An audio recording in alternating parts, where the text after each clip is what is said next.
ঢাকা বিশ্ববিদ্যালয় ও জাহাঙ্গীরনগর বিশ্ববিদ্যালয়ের কেন্দ্রীয় ছাত্র সংসদ নির্বাচন নিয়ে এবার দেশের রাজনৈতিক অঙ্গনে চলছে বিস্তর আলোচনা। শেখ হাসিনা সরকারের পতনের মাত্র এক বছর পর যারা আন্দোলনের সামনের সারিতে থেকে বৈষম্য বিরোধী ছাত্র আন্দোলন বা বাকশালকে শক্তিশালী করেছিল, তারাই এবার ভোটে চরম ভরাডুবির মুখে পড়েছে।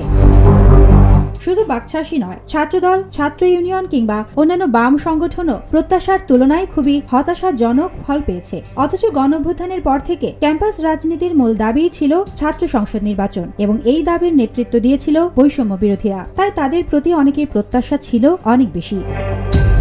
কিন্তু বাস্তবে দেখা গেছে ডাকসুর কোনো কেন্দ্রীয় পদে জয় পায়নি বাকশাল প্যানেল। জাহাঙ্গীরনগর বিশ্ববিদ্যালয়ে তারা কম গুরুত্বপূর্ণ দুটি পদে জয় পেয়েছে মাত্র। বিশ্লেষকদের মতে এর পেছনে কয়েকটা বড় কারণ রয়েছে। প্রথমত, বৈষম্য বিরোধী শিক্ষার্থীদের মধ্যে বিভাজন তৈরি হয়েছিল। তারা একসঙ্গে না থেকে তিনটি আলাদা প্যানেলের নির্বাচনে অংশ নেয়। দ্বিতীয়ত, সরকারের পরবর্তী সময়ের কিছু কর্মকাণ্ড নিয়ে বৈষম্য বিরোধী নেতৃত্বের বিরুদ্ধে নেতিবাচক ইমেজ তৈরি হয়। জাতীয় নাগরিক পার্টি বা এনসিপির জন্য এই ফলাফল বড় ধাক্কার, কারণ ছাত্র সংসদে ভালো ফলাফল হলে তা নতুন দলটির জন্য ইতিবাচক প্রভাব ফেলতে পারত। কিন্তু ভরাডুবির ফলে এনসিপিকে এখন তাদের সাংগঠনিক দুর্বলতা ও নেতাকর্মীদের আচরণ নতুন করে মূল্যায়ন করতে হচ্ছে।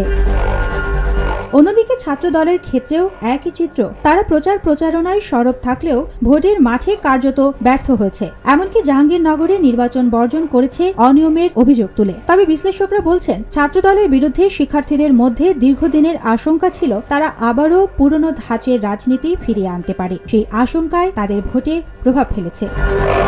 বাম সংগঠনগুলোর ফলাফলও অনেকটা একই রকম। একসময় প্রভাবশালী এই সংগঠনগুলো এবার প্রায় শূন্য হাতে ফিরেছে। তারা অভিযোগ করছে নির্বাচনে অনিয়ম ও ইঞ্জিনিয়ারিং হয়েছে। তবে বিশ্লেষকরা মনে করেন গণঅভ্যুত্থানের পর প্রগতিশীল ছাত্র সংগঠনগুলোর সাংগঠনিক দুর্বলতা এবং ভেতরের বিভাজনও এই পরাজয়ের পেছনে ভূমিকা রেখেছে।